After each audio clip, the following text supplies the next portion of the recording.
तो नमस्कार दोस्तों, स्वागत है मगन ट्यूटोरियल्स में। उम्मीद करता हूं सब लोग स्वस्थ होंगे, व्यस्त होंगे, ज़बरदस्त होंगे।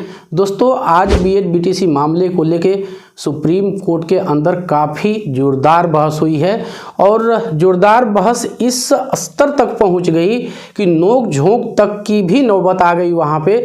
जैसा कि कपिल सिब्बल और पीएस पटवालिया महोदय जो एडवोकेट्स हैं, उनके बीच नोक झोंक भी हुई।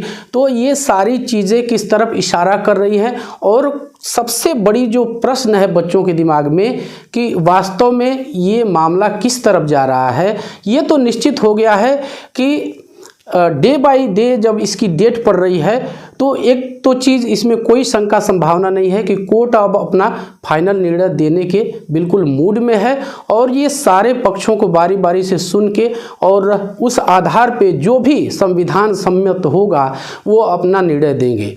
आज की दो बातें मुख्य रही, जैसा कि मैंने आपको कल बताया था कि बीएड की तरफ से जो एनसीटीई है, और एक चीज़ मैं साफ कर देता हूं, एनसीटीई ने पहले ही साफ कर दिया कि हम बीएड को किसी तरह का लाभ नहीं पहुंचाना चाहते हैं, ना हम बीएड की तरफ से आए हैं। हमें किस लिए हमें आना पड़ा है, क्योंकि हमें ये पता है कि हमारे पास नए रूल रेगुलेशन बनाने की अथॉरिटी है। हम एक केंद्रीय संस्था हैं, तो ये हमारी अथॉरिटी, ये हमारा अधिकार हमसे कोई छीन नहीं सकता। उसी को परिभाषित करने के लिए, उसी को डिफाइन करने के लिए हम यहाँ कोर्ट में अपना पक्ष रख रहे हैं।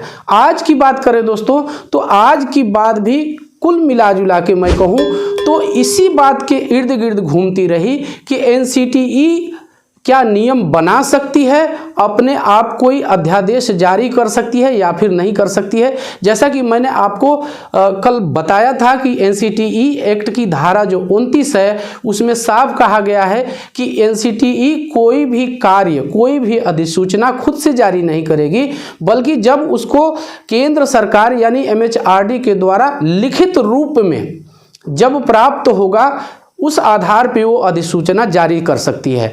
आज की सुनवाई के बारे में यदि बात करें तो हम सभी जानते हैं कि बीटीसी की तरफ से जो तेज तर्रार वकील कपिल सिब्बल आज महोदय मौजूद थे और उन्होंने काफ़ी कुछ वहाँ पे अपना विचार रखा हुआ है। और सबसे मेन चीज़ मैं आपको बताऊं, बीटीसी के जो पूर्व अधिवक्ता थे जिन्होंने जीरा की थी, वो एक बात पे फंस गए थे।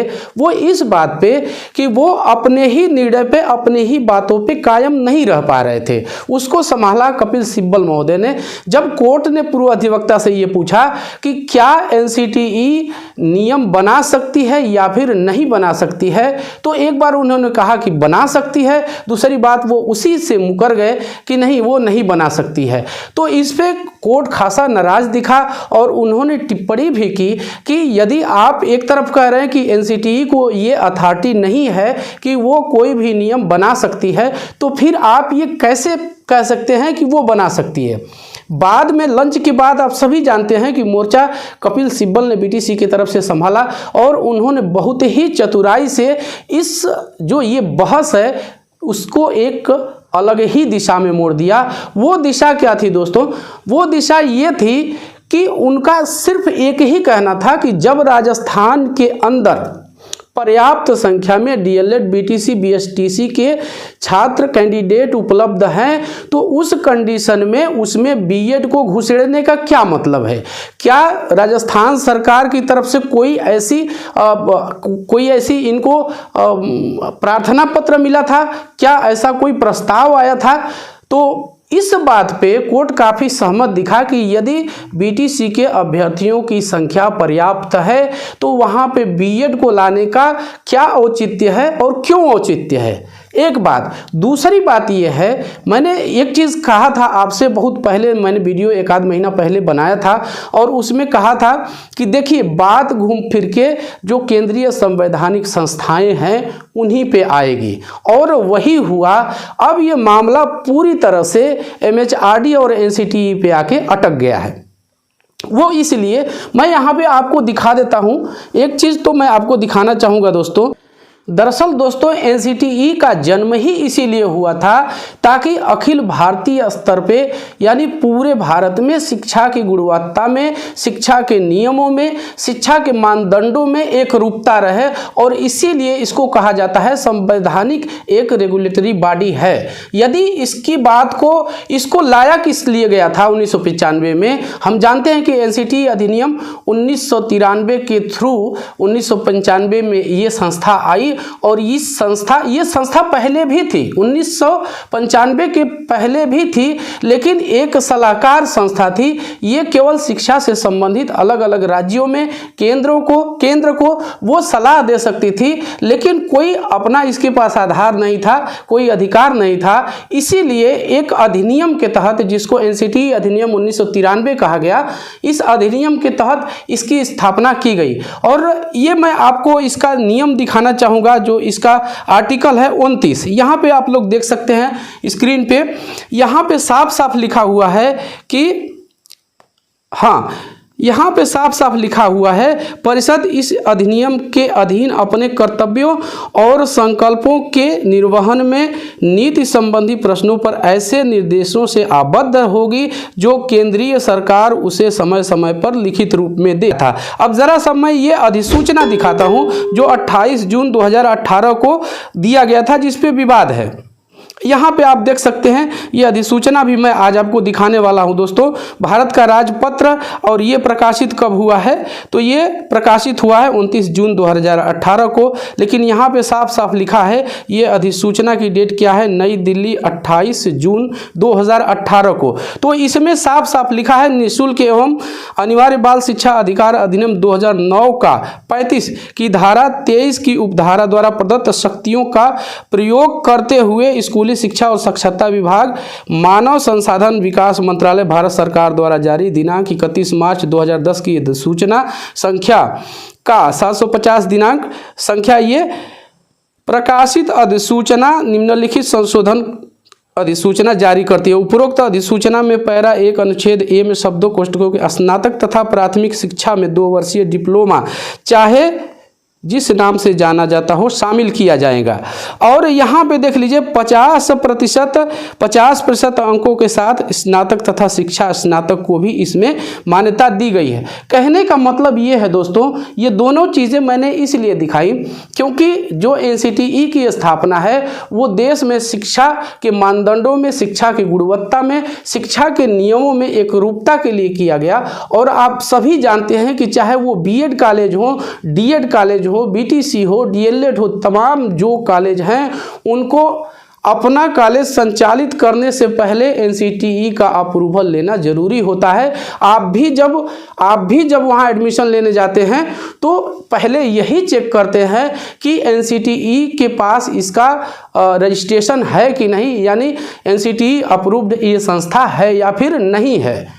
तो दोस्तों मुझे जो लगता है कि आज की सुनवाई में बीएड का पक्ष थोड़ा सा हल्का इसीलिए हुआ कि जब पहले से राजस्थान में बीटीसी, डीएलएड, बीएसटीसी पड़ा हुआ है, इनकी संख्या पर्याप्त मात्रा में है, तो फिर उसमें बीएड को एंट्री देने के जो एनसीटीई की अधिसूचना है 28 जून 2018 का, उसका कोई औचित्य नहीं बनता है। इसी बात पे बीएड को मैं कहूँ कि कपिल सिब्बल जो कि बीटीसी की तरफ से पक्ष रख रहे थे, उन्होंने घेरा।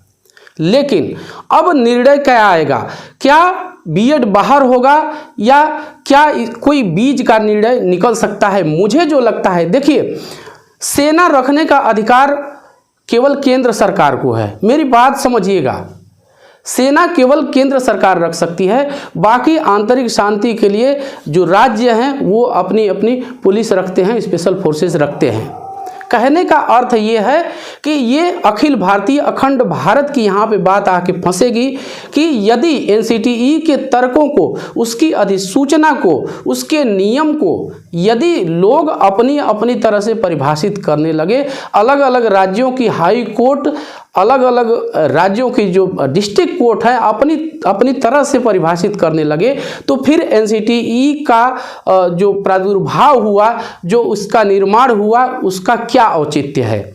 और यही बात एनसीटीई ने जाके वहाँ कही भी, और बहुत से बच्चे नाराज़ भी हुए थे जब मैंने पहली बार ही कहा था कि यहाँ पे एनसीटीई का रोल बहुत मुख्य होके उभरेगा। और आप लोग जानते हैं कि जब शिक्षा मित्रों का समायोजन निरस्त हुआ था तो एक बार कहा जा रहा था कि सरकार अधिसूचना ला करके और जो सुप्रीम कोर्ट का आर्डर है उसको पलट सकती है, लेकिन सरकार ने ऐसा नहीं किया। वो इसलिए नहीं किया कि जो आरटीई है, आरटीई 2009, ये सीधे बच्चों को अधिकार देता है कि उनको गुणवत्तापूर्ण शिक्षा प्राप्त करने का अधिकार है, और इसीलिए सरकार ने एनसीटीई के मानदंडों और आरटीई एक्ट 2009 को ध्यान में रखते हुए इस तरह का अध्यादेश लाने का कोई औचित्य नहीं समझा। अब यहाँ पे फिर से बात वही आ गई है कि एनसीटीई कोई कानून बना सकती है और वो पूरे राज्यों पे बाध्यकारी है या नहीं है। दूसरे शब्दों में कहें तो आज जो प्रश्न है वो अखिल भारतीय स्तर पे एनसीटीई के अस्तित्व का है। तो बस दोस्तों यही था, मैंने कमज़ोर पक्ष भी बता दिया आपको, और जो जिस पक्ष का जैसा रवैया रहा, जैसा कि मैंने कहा कि वहाँ पे एक तरफ थोड़ा सा बीएड कमज़ोर इसलिए नज़र आया ताकि क्योंकि वहाँ पे कपिल सिब्बल जो कि बीटीसी का पक्ष रख रहे थे, उन्होंने कहा कि जब राजस्थान के अंदर इस तरह के जब बीटीसी, डीएलएड, डीएड, बीएसटीसी उपलब्ध हैं तो वहाँ पे बीएड को लाने का कोई मतलब नहीं है। फिलहाल कल भी यानी 12 जनवरी को भी सुनवाई जारी रहेगी, और क्या कुछ होता है सारी चीज़ें आपको इस चैनल से मिल जाएंगी। तो बस दोस्तों आज के लिए यही था। उम्मीद करता हूँ कि आपको ये वीडियो पसंद आई होगी, और चलते चलते हमेशा की तरह एक रिक्वेस्ट ज़रूर करूँगा कि कृपया आप इस चैनल को लाइक, शेयर और सब्सक्राइब ज़रूर कीजिए दोस्तों। जब आप ऐसा करते हैं तो हमें एक मोटिवेशन ज़रूर मिलता है। मिलते हैं अगली वीडियो में, तब तक के लिए नमस्कार।